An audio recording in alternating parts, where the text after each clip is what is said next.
Hay una parte de la medicina que son las alteraciones neurológicas que mucha gente se pregunta si pudieran alterar la visión y realmente así es.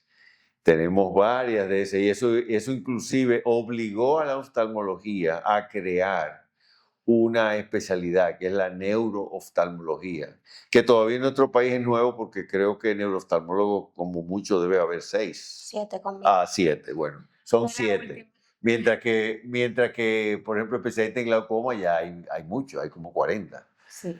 Así que realmente necesitamos de eso, de ese conocimiento con detalle para poder llevar una mejor calidad de diagnóstico a nuestros pacientes. Para eso tenemos a Semiramis aquí que nos va a hablar sobre todo de esas alteraciones neurológicas. Bien, con respecto a la parte visual, muchos pacientes se pueden quejar de lo básico, casi siempre se quejan de visión borrosa en algunas ocasiones, o se pueden quejar de pérdida de la agudeza visual de manera aguda, puede ir acompañada o no de dolor, pero también hay pacientes que llegan a la consulta con trastornos neurológicos que le provocan visión doble o diplopia. Entonces son pacientes que hay que hacerle una evaluación, como mencionamos anteriormente, completa, valorando todas las partes básicas de lo que es la exploración oftalmológica, porque en esos detalles es que podemos hacer los diagnósticos. También hay pacientes que inicialmente, aunque vean más o menos bien, se pueden quejar de que tienen deficiencia con la visión de color, y a veces es el síntoma previo a una pérdida visual total. O aquellos que pueden presentar como que la visión se le nubla, que son oscurecimientos visuales transitorios, o lo que todo el mundo dice, como es una maurosis fugaz, que pueden estar relacionados no con trastornos neurológicos y vasculares. Entonces son síntomas que hay que llamar la atención para que el paciente, cuando lo presente, pueda acudir rápidamente a una consulta. ¿Y por qué no le ponemos, por ejemplo, un ejemplo al público de lo que es y definirle el término, un término muy bonito, se llama amaurosis fugax? Sí, la maurosis fugaz ocurre, para que entiendan, cuando la visión se va completamente y realmente el paciente dice, vi negro, pero ahí hay que determinar qué tiempo el paciente dejó de ver, porque dependiendo de eso, la clínica y todo sería una cosa o la otra. Casi siempre la maurosis fugaz se determina es a pacientes cuando tienen un trastorno ya vascular, y hay que evaluar siempre la vascularización, no solamente de la cabeza, sino también del cuello, porque sabemos que toda la sangre que llega a la parte superior sale de aquí del corazón, entonces hay que evaluar el corazón y hay que evaluar el cuello, aparte de la irrigación de la cabeza. Entonces, siempre la pérdida visual transitoria que dure por lo menos 20 minutos se va a relacionar, eso se denomina amaurosis fugaz, siempre y cuando sea por un trastorno vascular. Las demás cosas encajan dentro de la clasificación de pérdidas visuales transitorias.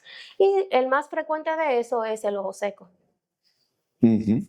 ¿Qué tipo de pacientes que padezcan o cuáles enfermedades son las que con más frecuencia pueden producir la amaurosis fugaz? Básicamente las alteraciones que ocurren tanto en la carótida, puede ser intracraneal o también en la carótida en el cuello. Si no llega la vascularización adecuada, el paciente puede perder la visión y es un signo de alarma para investigar junto con otros especialistas, llámese cardiología o los cirujanos vasculares, qué está sucediendo con el paciente. ¿Y los diabéticos? Bueno, los diabéticos presentan muchísimas cosas, porque inicialmente si tienen un síntoma de pérdida visual lo van a tener, si no por la retinopatía diabética y está asociado a neurooftalmología, hay que ver si no es por una neuropatía óptica isquémica, que lo hacen bastante. Entonces, la neuropatía óptica isquémica es como si fuera un pequeño infarto en el nervio óptico.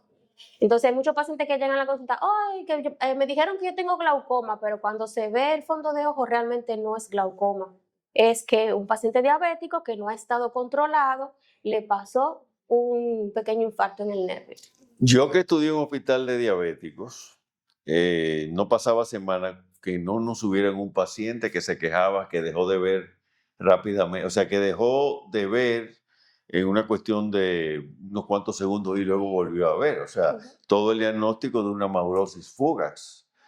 Claro, lo que hay que entender es que los pacientes diabéticos, su principal problema es el problema de los pequeños De los vasos, pequeños vasos, que claro. van, que van a ocasionar problemas a todos los niveles y el cerebro no se escapa de ello. Exactamente, porque Sí. las personas entienden, no, que la diabetes es solamente en un Que lugar, le sube el que azúcar, le eso sube el nada azúcar más. solamente, pero no.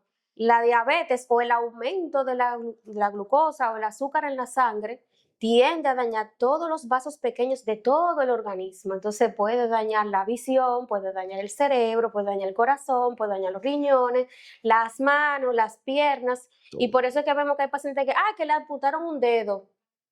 Que le amputaron un brazo o que le amputaron una pierna o que no se mejoraba o no cicatrizaba adecuadamente porque tiene los niveles de glicemia y mucha alteración microvascular. Exactamente. Y aparte de eso también, claro, los pacientes cardiópatas, los que sufren de hipertensión, todo eso porque tienen problemas a nivel de circulatorio, pudieran ser candidatos a tener una amaurosis fugax. Exactamente, porque usualmente si es un paciente diabético que está descompensado, muchas veces son hipertensos o tienen trastornos del colesterol, de los triglicéridos, de los tiempos de coagulación. Entonces, si se suman factores, tienen mayor riesgo a presentar daños visual, no solamente en el ojo, sino también en el cerebro y producirse un accidente cerebrovascular, así como un infarto agudo al miocardio o pueden presentar otra patología. ¿Cuál es la enfermedad de neurooftalmología que más te apasiona?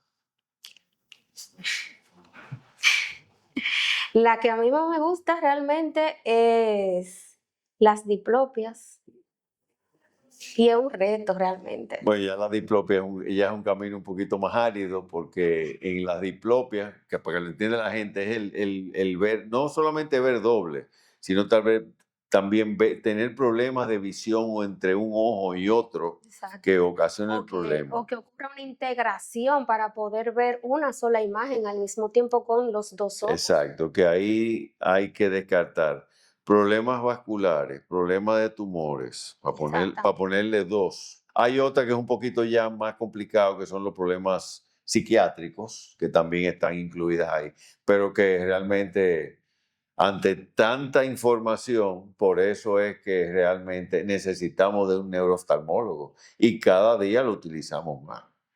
Así mismo es. Definitivamente. Pero háblame por lo menos para que la gente entienda, de las diplopias, como estamos con la parte vascular, las diplopias que pueden producir los problemas vasculares a nivel cerebral.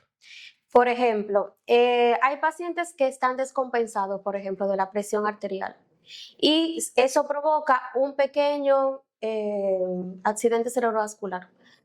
Lo hacen o en el ojo, porque muchas veces si lo hacen en el ojo y provocan una oclusión venosa, una oclusión arterial o una neuropatía óptica isquémica, el paciente llega a la consulta y dice, veo doble, Ujú. pero es porque en ese ojo él está viendo una imagen que no, la mitad de una imagen que no, prácticamente no la ve, la de arriba, por ejemplo, sí la puede ver, pero del otro ojo ve normal.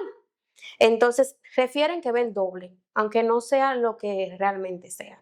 Cuando ocurre en el cerebro, depende. Si es un daño microvascular por diabetes, habría que ver en todo el trayecto del nervio afectado, que pudiera ser un tercer par por el oculomotor o pudiera ser por el sexto par o por el cuarto. Y siempre hay que ver una neuroimagen, porque a veces el daño no ocurre en la fibra nerviosa, sino también ocurre donde nace esa fibra nerviosa en el cerebro. Y se puede acompañar dependiendo en su trayecto con otras cosas, que dependiendo de la clínica o la presentación que tenga el paciente, uno se ubica en donde se encuentra la lesión, porque si está en un Claro. lugar o otro, se acompaña de otro par craneal, entonces uno dice, no, pues la lesión se encuentra en tal lugar y eso ayuda a diagnosticarlo más rápido.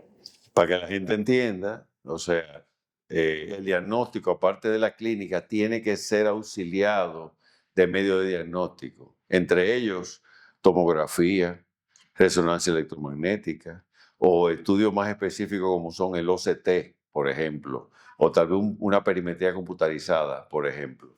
La Eh, analítica también. claro, la analítica, o sea que no solamente basta con que el médico vea y ya sabe, no, el médico se auxilia de otros estudios porque algo que tú sospechas y no tienes cómo demostrarlo, con qué apoyarlo, realmente se queda en el aire. Y hay que entender que ahora mismo estamos, o sea, el reto es aplicar la medicina del siglo XXI en todo su esplendor.